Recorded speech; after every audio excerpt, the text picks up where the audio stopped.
এগুলো তো চিনে না। যখন ঘর বানাইলেন দরজা দিলেন না তো চোর তো ঢুকবেই। বাড়ি বানাইলেন কিন্তু দেওয়াল দিলেন না তো গরু ছাগলও ঢুকবেই। আজকে আমরা আল্লাহর রসুল চিনি না, এক তো চিনি না, চিনবো তো চিনবো কোত্থেকা? চিনাইতে হইলে তো ওই আলোচ্য বিষয় লাগবে। যদি শানে রেসালত হইতো তাইলে হয়তো সব বক্তাই রসুলের পরিচয় তুলে ধরতো। আমাদেরকে চিল্লাইতে হইতো না খাতামুন নবিয়্যিন বলা, চিল্লাইতে হইতো না। যদি সিরাতুন নবী হইতো তাইলে নবীর আদর্শ জানতো। অথচ এই উম্মত তো জানে না নবীর কতটুকু প্রয়োজনীয়তা রাখে। ব্যক্তিকেই চিনে না, প্রয়োজনীয়তা কোত্থেকে বুঝবে? আমি প্রত্যেকটা খুলি নাই, কিন্তু আমি খুলতে পারি দলিল দিয়া। আমার কাছে সময় নেই, এই জন্য ইশারা দিয়ে চলে গেলাম। শেষ ইশারা। সিরাত মানত ওই সময় যদি বস্তু যদি হাইলাইট করা হতো। আমার সমাজে হাইলাইট করা হয়েছে শুধু কবরের প্রথম প্রশ্ন কি? আরে বলেন না, কবরের প্রথম প্রশ্ন কি? আরে জোরে বলেন। ইমাম বুখারী বলে না, কবরের প্রথম প্রশ্ন মান রব্বুকা না। আমি হুজুরের সামনে বলতেছি, বুখারীতে লেখা আছে, আমি বুখারী দেখাবো, আমি মুসলিম শরীফ দেখাবো। কিন্তু যেইখানে ফুল লেখা আছে পুরা খুইলা ওই পর্যন্ত গেলে কোনো সাইকুল হাদিসের তকরির করার সুযোগ থাকে না। কেননা কিতাব শেষ করতে হবে, শুধু এবারও পড়া চলে যায়। ওইখানে তেমন নজর দেওয়ারও সুযোগ হয় না। পঞ্চম পাড়ায় লেখা আছে, কিতাবুল জানায়েজে লেখা আছে। ইমাম বুখারী একমত না। আমি ইমাম বুখারীর দর্শন বিদ্যাকে সেলুট করি, সেলুট। ইমাম মুসলিমের দর্শন বিদ্যাকে সেলুট করি। ইমাম বুখারী বলে কবরের প্রথম প্রশ্ন হবে মা কুনতা তাকুলু ফি হাদার রাজুলি মুহাম্মাদিন। আগে বল, যেই রসুলের উম্মত বানানোর কারণে তোর এত বড় মর্যাদা, এত বড় দাম, এত বড় ভ্যালু, এত বড় আল্লাহর কাছে প্রিয়, এত সুযোগ, এত সুবিধা, কোন উম্মতকে তো আল্লাহ রাত্রে ডাকতেন না। কোন উম্মতের ব্যাপারে একটা হাদিসও কেউ আইনা দেখাইতে পারবে না। কিন্তু এই উম্মতকে তো প্রতিদিন এখন আল্লাহ ডাকতেছেন মাফ করার জন্য। আল্লাহ তো ঘোষণা দিয়ে ডাকতেছেন, তোরা আসামিকে খুঁজে বাড়ি করার শাস্তি দেওয়ার জন্য। আমি আসামিকে ডাকি মাফ করার জন্য। তোরা আসামিকে শাস্তি দিতে ভালোবাসস, আমি মাফ করতে ভালোবাসি। মাফ করাই আমার ভালোবাসা, মাফ করাই আমার স্বভাব, আমার পরিচয়। এখন তো আল্লাহ ডাকতেছে। এই জন্য ইমাম বুখারী লেখছেন কবরের প্রথম প্রশ্ন মা কুনতা তাকুলু ফি হাদার রাজুলি মুহাম্মাদিন। বলো ওনার রঙে কতটুকু রঙিন ছিল? প্রথম প্রশ্ন। মুহাম্মদুর রাসূলুল্লাহ চিনে না। আজকে আমার জাতি মুহাম্মদুর রাসূলুল্লাহ চিনে না। আমার যুবকরা রসুলকে চিনে না। চিনলে আমার বিশ্বাস এই জমিনে কোনোদিন কাদিয়ানির পা রাখার সুযোগ হইতো না। কাদিয়ানিদেরকে বাগানের জন্য কোনো স্লোগান দিতে হইতো না। আমরা 16 বৎসর দেখছি, 16 বৎসর। স্বপ্নেও যদি কেউ ভাবতো যে ফালায়া দিবে, ঘুমের থেকে ওইটা দেখতো হ্যান্ডকাপ নিয়ে কেউ দাঁড়ায় আছে। যদি জিজ্ঞাসা করতো হ্যান্ডকাপ, বলছে তুমি না স্বপ্নে দেখতেছিলে আমাদেরকে ফালায়া দিবা, আমরা মেশিনের মাধ্যমে তোমার স্বপ্ন চেনা ফেলছি, এই জন্য হ্যান্ডকাপ নিয়ে চলে আসছি। কিন্তু আমার যুবকরা দাঁড়াইতে দেরি, বাইগা পালাইতে দেরি করে না। বাংলাদেশের যুবকদের ভিতরে জওহার আছে, জওহার। আফসোস আমি কাজে লাগাইতে পারলাম না।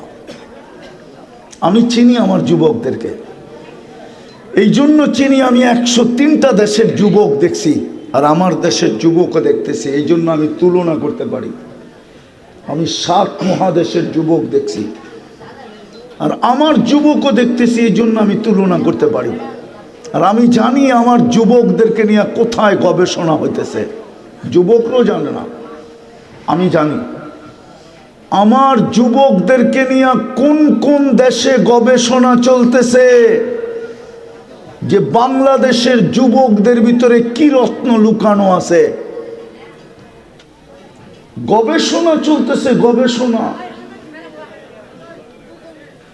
গবেষণা চলতেছে। যদিও এটা আমার মুখ দিয়া বলা ঠিক হবে না, আর আমি বলতেও চাই না, নাহলে আঙ্গুল দিয়ে আমি দেখায় দিতে পারি,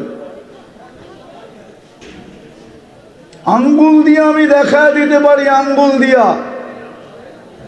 যতদিন জীবিত ছিল একজনও পাহারা দেও নাই, মারা যাওয়ার পরে 24 ঘন্টা কবর কেন পাহারা দাও?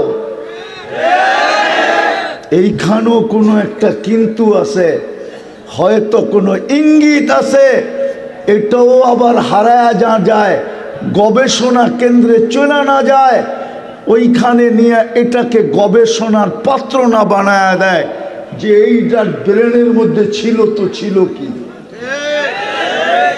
কলিজার ভিতরে ছিল তো ছিল কি, দেহের ভিতরে ছিল তো ছিল কি। তোমাদেরকে নিয়ে গবেষণা চলতেছে। বিদায় আমি শেষ জায়গায় চলে আসছি, পায়ে হাত দিয়া বলি, পায়ে হাত দিয়া বলি, নবীর আদর্শ শিখো, মুহাম্মদুর রাসূলুল্লাহর পরিচয় নিয়ে গবেষণা করো, মুহাম্মদুর রাসূলুল্লাহর আদর্শ নিয়ে গবেষণা করো, মুহাম্মদুর রাসূলুল্লাহর জীবনী পড়ো, মুহাম্মদুর রাসূলুল্লাহর চরিত্র পড়ো, মুহাম্মদুর রাসূলুল্লাহর কেরিয়ার পড়ো, মুহাম্মদুর রাসূলুল্লাহর অস্তিত্বকে পড়ো। যুবক, অনুসরণ করো, নিজেকে ওই রঙে রঙাও, যদি তুমি বাঁচতে চাও কালকে। নাইলে কয়দিনের দুনিয়া, অল্প কয়েকদিনে দুনিয়ার থেকে চলে যাব। কিন্তু প্রথম প্রশ্ন হবে, তার রঙে তুমি কতটুকু রঙিন ছিলা। যদি এই প্রমাণ না করতে পারে, তো বাকি 2 প্রশ্নের উত্তরও প্রশ্ন করা হবে না, সিধা পাঠায় দেওয়া হবে। আর যদি প্রমাণ করতে পারে রঙে রঙিন, যদি প্রমাণ করতে পারে, তাহলে বাকি 2 প্রশ্নের প্রশ্নও করা হবে না, উত্তর দেওয়ারও প্রয়োজন হবে না। ইমাম বুখারী রহমতুল্লাহ আলাইহি প্রমাণ করছেন, জান্নাতের পর্দা সরাবে আর বলবে, এইটা তোমার বাসস্থান ছিল তো ওইটা, তুমি রঙে রঙিন বিদায় তোমাকে দিয়া দেওয়া হলো এটা। বিদায় আমার কথা যদি বুঝে এসে থাকে, আজকে এই উম্মতের সবচেয়ে বড় পাপ, যেটা পাপ, যার কারণে এই উম্মত এই দুরবস্থার শিকার, সবাই উম্মতকে নিয়ে খেলতেছে। যদিও আমরা সংখ্যায় 250 কোটি, যদিও আমাদের 60টা দেশ, যদিও দুনিয়ার সবচেয়ে বড় টাকা মুসলমানের কাছে, যদিও দুনিয়ার এন্টার চাবি কাঠি মুসলমানের কাছে। আমার কাছে সময় নেই, নিলে আমি একটা আমার ভ্রমণ চিত্রর থেকে বাহির করে আপনাদেরকে দেখাইতে পারি। আজকে মুসলমানের এই দুরবস্থা কেন?